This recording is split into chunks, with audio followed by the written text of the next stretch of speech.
سڵاوتان لێبێت و تەندروست باش بن. لەم هەفتەیەدا کۆمەڵێک چالاکی هونەری و کولتوری و ڕۆشنبیری ئەنجام درراوە. لە کۆوارەوە گرنگترینیان دەخەینە بەردیدی ئێوە پاشان بڕگەسەرەکیەکانتان پێشکەش دەکەین.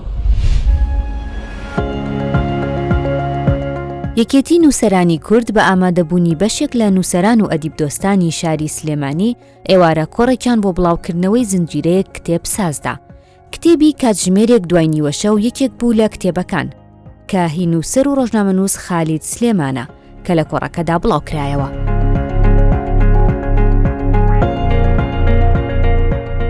ئەم ئێڤنتە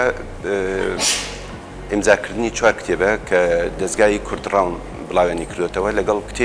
کتێبی پێنجەمە کە کتێبەکە بە زمانی عەرەبی. کتێبەکان هی چوار نووسەرن، مامۆستا هەندرێن و هەروەها کاک محەممەد کامەران و هەروەها کتێبێکی کۆچ کرد و ئازاد سوبحی و هەروەها کتێبێکی من. کتێبەکان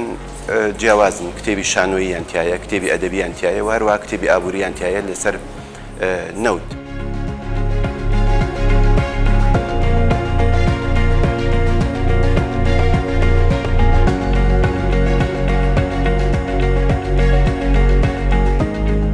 ئەو کتێبەی بە زمانی کوردی بڵاوبووتەوە بە ناوی کاتژمێرێک دوای نیوەشە و ئەمە کتێبێکی شانۆییە. ناوڕۆکەکەی باس لە ئەندێشە و ئازاری سێ خوشکی کورد ئەکات، سێ خوشکی لەبیرکراوە، سێ خوشک لە بەتەنیایی ئەژێن و هەروەها سێ خوشک کە کەوتونەتە بەر توندوتیژیەکی کۆمەڵایەتی کە میراتێکە، ئەوش میراتی خەتەنەکردنە لەناو کۆمەلگای کوردیە تا ئێستا ئەتوانم بڵێم بە شێوەیەکی کەم بوونی هەیە.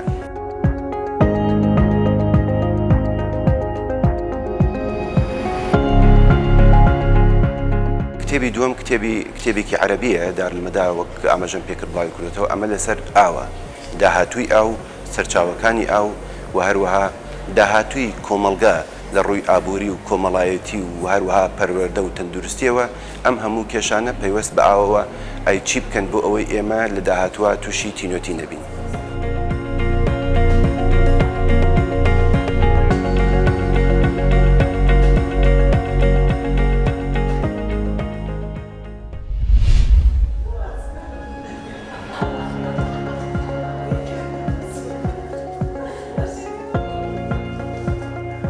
لە شاری سلێمانی پرۆژەی کرافت نمایش کرا. ئەم پرۆژەیە هونەریە و بریتیە لە ڕێکخستنەوەی کەرەستەی بەکارهاتوو بە شێوازی کتێبخانە.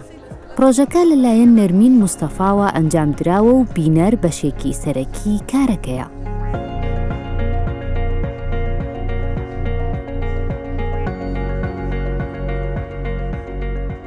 ئەم پرۆژەیە بەناوی کرافتەوەیە.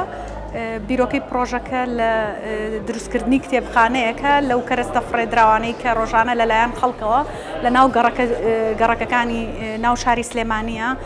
ئێمە ئەچین و کۆی ئەەکەینەوە بە پێی لیڤڵە جیاوازەکان، بۆ نمونە سەرشەقام، خەبات، بەرزایەکانی سلێمانی، عەنقاری. ئیتر چەند خاڵێکمان لێرەوە خەریتەیەکمان داناوە کە گەڕەکەکان پیشانەیە ئەو ڕۆژانەی کە ئەچین شتەکان کۆ ئەەکەینەوە، شتە فڕێراوەکان ئەیهێنین بۆ ئێرە، بینەریێتە ناو قاعەکەوە. ئەو ڕۆژانەی کە بڵین لەم ڕۆ یەکەم ڕۆژی عەرزەکەیە یێتە ناو قاعەکەوە و تەنها ئەوە نییە ئیشی سیرکردن بێت لەو کەرەستە فڕێراوانە کتێب دروستەکە بۆ ناو مەکتەبەکە. بینەر بەشێکی زۆر ئەکتیڤە لە ناو ئیشەکەی منە، بینەر نەبێ ناکرێت.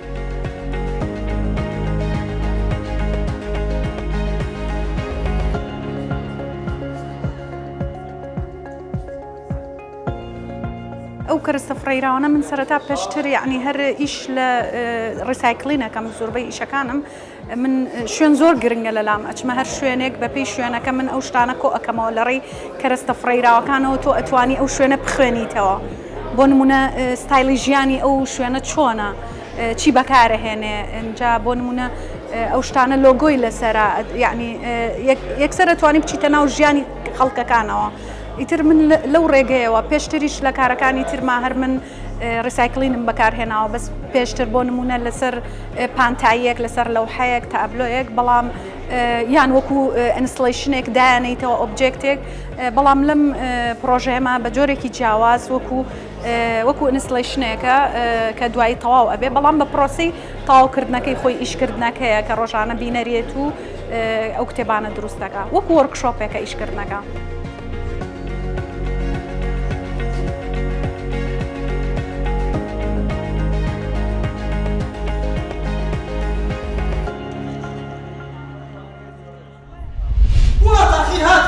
والله مصنع يا الشهر يقول لي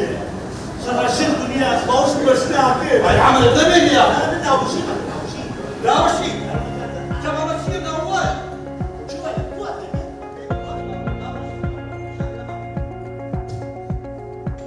لە شاری کەرکووک شانۆگەری چایخانەکەی حاجی کەریم نمایش کرا.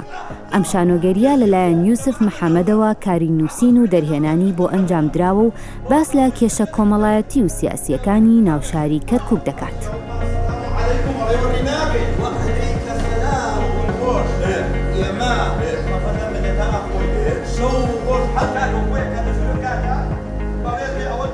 ئەم شانۆگەری زیاتر باسنەوە کە لە کێشەکانی ناو کۆمەلگا بە زیاتر باسی ئەو کێشە چەق بەستۆی کە لە دوای 16 ئۆکتۆبرە ڕوویدا ئەوش کە دەسەڵاتی کورد لێرە کەمەوە بوو دەبینین ئەمڕۆ کێشەکان زیاتر لە ڕۆی کەم و کوڕی دەسەڵاتەکانی کوردە لە ناو شاری کەرکووک و دەست بە سەرکردنی ئەو مڵک و زارە و ئەو خاکانی کە ئینگەلی کورد بووە ئێستا کە بە زەبری بە ناوی یاسا لەگەڵی کورد سەندراوەتەوە هەروە بێرە بە ڕیتمێکی بە شێوەیەکی کۆمیدیا ئەم شانۆگەریە ئەم بیرۆکەی دەربڕیوە لەم بۆ نەدام جۆرێک لەم شان و کۆمیدیانەش زۆر گەرنگە لەم ڕۆژانە هەبێ چونکە دەبینین بینەرێک زۆر لە ناو شانۆیە کەم بۆتەوە لە ڕووی بینەرە سادەکە باز دەکەین ئەگەر ئەم شانۆیە گەر بۆ بەڕاستی نمایشێکی نخبە بێ ئەم شانۆیە تەقبول ناکرێت بەڵام دەبینین ئەمڕۆ جمهورێکی سادە تەقبولی ئەم ئیشاکە ئێمەش دەبێت بۆ ئەوەی کە بتوانین لە ڕێی شانۆوە بینەر جارێتتر ئاشکەینەوە بەناو هۆڵەکانە بیان گەڕێنەوە بۆی بتوانین وەکو هونەرمەندێ پەیامی خۆمان بگەێنین.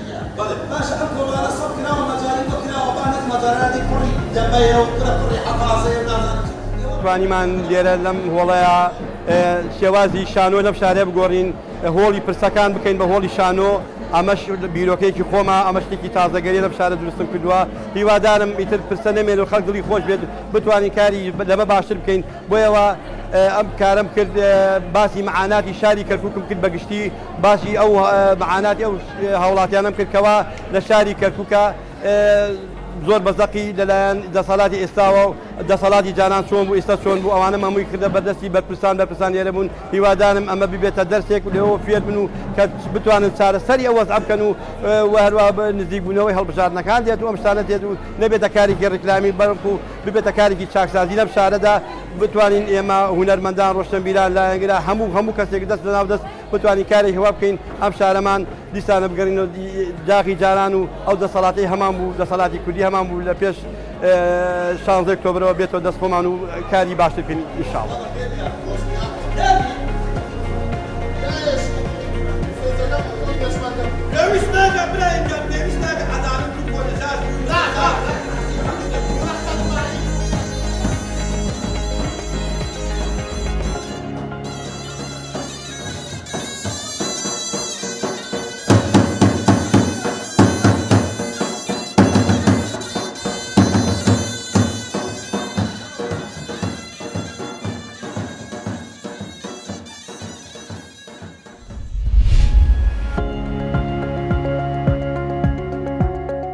لە شاری سلێمانی و هونەرمەندی گۆرانیبێژ شەهێن تاڵەبانی خەڵاتی ڕێزلێنانی پێبەخشرا. خەڵاتەکە لەلایەن ڕێکخراوی کوردستان دیالۆگەوە بەخشرایە هونەرمەند و لە ڕێوڕسمەکەدا باس لە ڕەوشی هونەر کرا.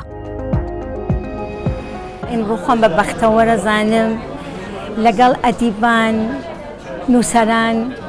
و لەگەڵ شاعرانی گەورەی ئەم کوردستانە لە شاری سلێمانی کۆبوونەوە کە مۆزوعی هۆنەر و بازێک گفتوگو گەلێ بکەین کە زانین هۆنەر ئەسەن چییە هۆنەرمەند کییە و خۆشحاڵم کە ئەمڕۆ لەگەڵم ئازیزانە و ئێوە جەمین.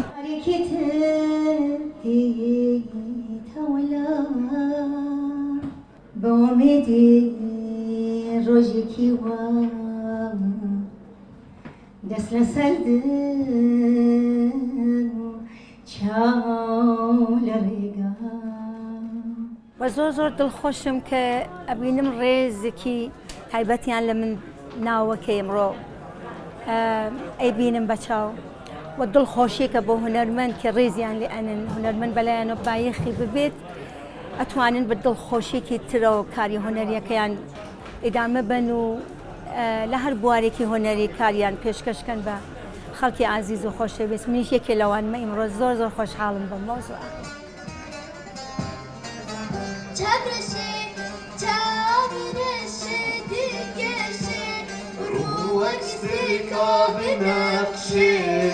روز رنگ چابرسی لبر مانا بدمشی لبر مانا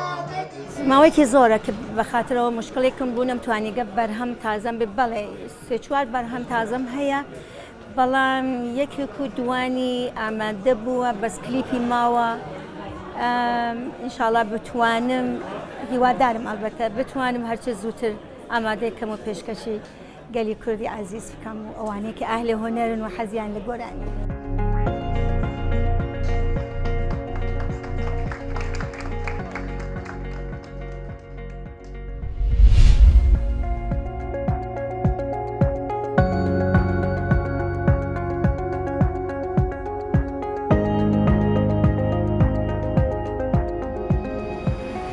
لە لەندەن بێناڵێ و لە نێوان 455 هونەرمەند سمکۆ ئەحمەد وەک تاکە کوردێک وەک نوێنەری کوردستان و ژاپۆن بەشدار بوو. کارەکانی سمکۆ زادەی ئەو تاقیکردنەوە ئازاربەخشانەی ژیانە کە بە چاوی خۆی و لە کاتی ئەنجامدانی کاری خێرخوازی بەرچاوی کەوتون. ئەو لە پشت هەر کارێکەوە چیرۆکێک هەیە وەک خۆی دەڵێت داکۆکی لە مافی مرۆڤ دەکات.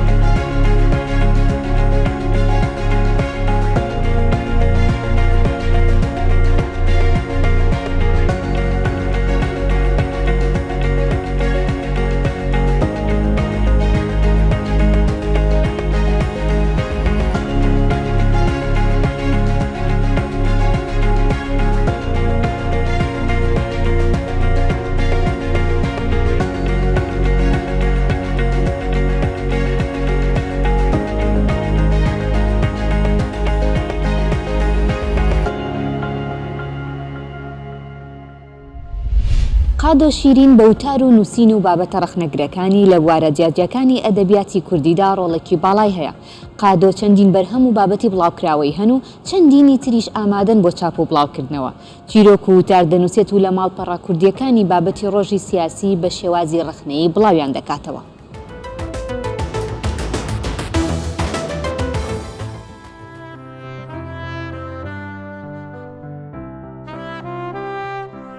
Ez qado şêrînim li gundê Newroz ji herêma Qamişlo şixwe li Qamişlo mezin bûme. Di 1950 de 1950 de hatime Hollanda. Ji wê wextê min gelek çalakî û gelek ji bo ziman û ji bo edebiyata Kurdî me gelek bizav kirine min gelek di 2004 heta 2007 birêveberiya malpera tîrêj ku ji bo çand û wêjeya Kurdî bû birêve dibir wek sernivîser. Di salê 2011 heta 2014 me kovara pênûz jî wek kovar di înternêt de goa yektiya nivîskara bû min wek sernivîser birêve biriye. Di dema malpera tîrêj di mişeweyekî nû taybet bi xwe afirand ku di navbera gotar û rexneyê de bû û gotar û çîrokê de bû. Bû şêweyî mijar mi kesayetiyên giştî rexne dikir.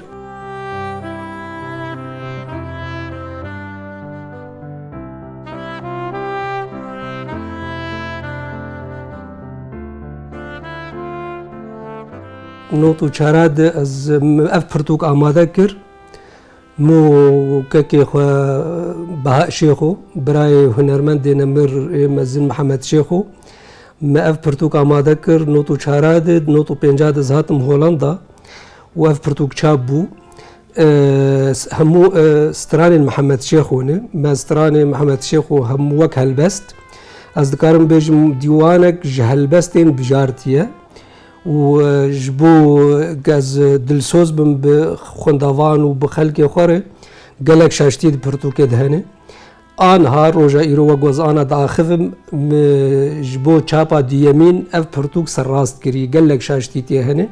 آدن پشتی وفاتا اسماعیل عمر وک سرکردکی کرد لروجاوای کردستانی مروفکی جهمو آلیان و دهات قبول کرن دهات پجراندن وجه غي جهمو گوتار بكردي وعربي كل سرات النفيساندن مبرهف كرن سراس كرن باقش كرن وف برتوكا يعني براستي برتوكا قدا ولا من قال لك بيرو بوچون وهلوست وغوتار تدهني وك برتوك تشابكر البرد استاجيز انا بيجم جبو بيناري يعني جبو حسكريه خواز بيجم دو برتوك انا ومهكي ذكارم تشابكم يك جيلي كولين درباري كرتا تشيروكي دي جدما شهماران تاب تشيروك نيفيسين كوفارا هاوار وروناهي كمير جلادت بدرخان بريفيد برن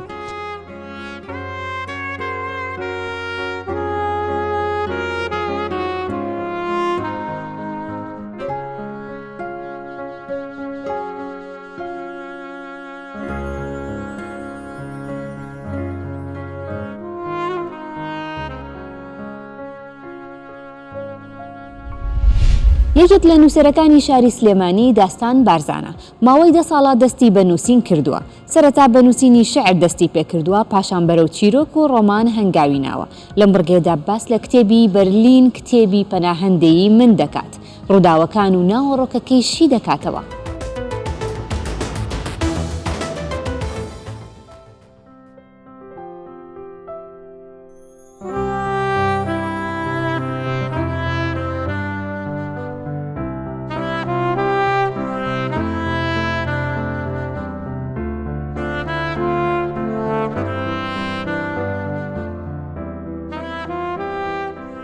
من بۆ خۆم لە ڕاستیا زۆر لە جۆری و نووسەرانە نیم ئیلتیزام کەم بەوەی کە پێی ئەوترێ شێوازی نووسین یان ڕەوت و قوتابخانەی نووسین ئەوەندەی بۆ من گرنگە ئەوەیە کە نووسینەکە هەستکەم خۆی ڕێڕەوی خۆی دیاریەکە وەکو ئاوێک کە چۆن ئەڕوات و جێگەیەک بۆ خۆی دۆزێتەوە و تێپەڕێ من بڕوام وایە کاتێک بیرۆکەیەک دەبێ ئەو بیرۆکەیە خۆی ستایلی خۆی دەستنیشانەکات بەڵام بەگشتی ئەوەندەی کە خۆم هەستم پێ کردو دواتر وەکو خوێنەرێکە نووسینەکانم خوێندۆتەوە و خەڵکی تریش کە خوێندویانەتەوە و تەنانەت لەسەری نووسراوە ئەگەرچی لە ناو ئەو نووسینانی کە لەبارەی نووسینەکانمە نووسراوە تایە بووە کە بەڕاستی بە تێنەگەشتنەوە نووسراوە بەوانە شەوە کە بڵێن وەسفیشیان کردوون من بۆ خۆم پێم وایە جۆری نووسینەکانە چەند ناو جۆرە نووسینەی کە پێوتێ نووسینی مۆدێرن یان نووسینی نوێ جۆرێکە لە تێکەڵبوونی مەوزوعەکان بابەتەکان و ژانرەکان تیانە تێکەڵە بێ ئەوەی کە پێوتێ ناسنامە شوناس دیاریکراو نییە.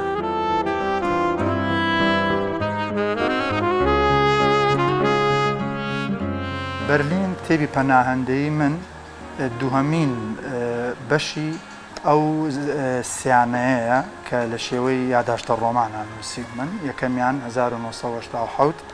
بەرلین دووهەمیانە هێشتا سێمیان چاپ نەبووە ئەمە لە جۆری ئەو ژانرانەیە کە لە دنیای ئێمەیە کەمە کەمترینمان هەیە بۆ جۆرەواتە ئەوەی ئەمە هەمانەیان یادەوەری تەواوە یان ڕۆمانی تەواوە بەڵام ئەمە جۆرە ئیشکردنێکە لە نێوان هەردووچیانە نە ئەوەیە تۆ بتوانی وەکو تێکستێکی واقعی مامەڵی لەگەڵ بکەیت نە ئەوەشە سرف هەستکەیت لە ناو خەیاڵێکی پەتیایە بەرحاڵ واقعە بە ناو تونێلی خەیاڵەوە ڕات من بۆ خۆم وایە بینم و تەجروبەکە بۆ خۆم لە جۆرێ و تەجروبانەیە کە چۆن سوود لە ژیانی واقعی دۆرەگری بۆ ناو کاری ئەدەبی بە مەرجێک بیرە بێت تۆ مێژوو نانووسیتەوە یادەوەری نانووسیتەوە تۆ کارێکی ئەدەبیەکەیت ڕۆمانەکەش وەکو پێشتریش باسم کرد ناوەکەی بە ناوی باڵندەیەک هەبوو دڵی نەبوو ڕۆمانێکە لە ناو خەونێکی لە مێژینەی ئینسانە کارەکات ئەویش بریتێ لە خەونی فڕین مرۆڤ بە درێژایی مێژوو بە چەندین فۆرمی جیا بە چەندین بیرۆکەی جیا ویستوتی ئەزمموی فڕین بکات بەڵام وەک ئەزانن زۆربەی کات ئەو هەوڵانەی مرۆڤ لە بواری با بڵێن بەدەستێنانی ئەزمموی فڕینە بە شکست کۆتایی هاتووە بۆیە لە ئەنجامە من وان بینیوە کە ئینسان بڵێن ئامێرێکی وەکو فڕۆکە کە دروستەکە نەوەکە لە ئیشکردن لە ناو ئەو خەونەی خۆیان بەڵام بە فۆرمێکی تر بە شێوەیەکی تر بەرحاڵ فڕین لە ناو ئەفسانەکانە زۆر زۆرە لە ناو ئاینەکانە زۆر زۆرن پەیوەندیی بتەو هەیە لە نێوان پێغەمبەرەکان و فڕینە با بڵێن پێغەمبەر هەبووە لەگەڵ باڵندەکانە قسەی کردووە پێغەمبەر هەبووە باڵندەی لە قوڕ دروست کردو فووی پیا کردو فڕیوە تاگا بەوەی کە با بڵێن وەک دیارە لە ناو ئاینی ئیسلامە پێغەمبەری ئیسلام لە ڕێی بڵێن ئاژەڵێکی دیاریکراوە کە لە شێوەی ئەسب بووە فڕیوە ئەوەی کە پێوترێ ئیسرا و میعراج دواتر ئەم خەونی فڕینە مێناوە بەستومەتەوە بە ئینسانی کوردەوە چونکە من پێم وابووە هیچ مرۆڤێک هیچ نەتەوەیەک هێندەی کورد پێویستی بەوە نییە بەفڕێن جارێک لەسەر ئاستی ئەوەی کە لە دەوروبەر و بڵێن ئەو جوگرافیایی کە نیشتیمانەکەی تێکەوتووە لە داخ و لە تاوی ئەوان بەداخەوە جارێکیش لە تاو خۆی کە ئەوەی بەخۆیە کات زۆر جار دژمنانش با بڵێن پێی ناکەن لە ڕێی ئەو ڕۆمانەوە بەشێک لە مێژووی کورد هاتوتە ناوەوە ئەو مێژووی کە پێوترێ شۆڕش قۆناغی شاخ و دواتر ڕاپەڕینەکە و دواتر پاش ڕاپەڕینەکە و ئەو دەرەنجامانی کە لە ڕاپەڕینەکە ئەکەوێتەوە وەکوتم بێگومان لە ناویانە شەڕی ناخۆش بەس بۆم گرنگە ئەوە وەک لە پێشەکی ڕۆمانەکەشان نووسیمە بڵێم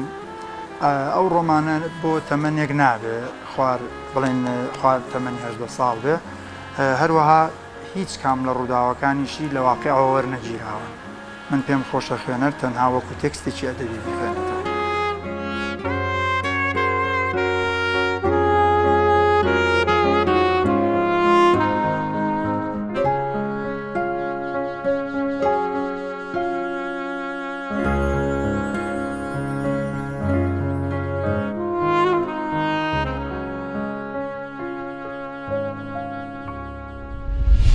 بڕگە و بابەتەکانی ئەم هەفتەی کۆوارمان پێشکەشکردن تا هەفتەی داهاتوو بمێنن بە خێر و خۆشی.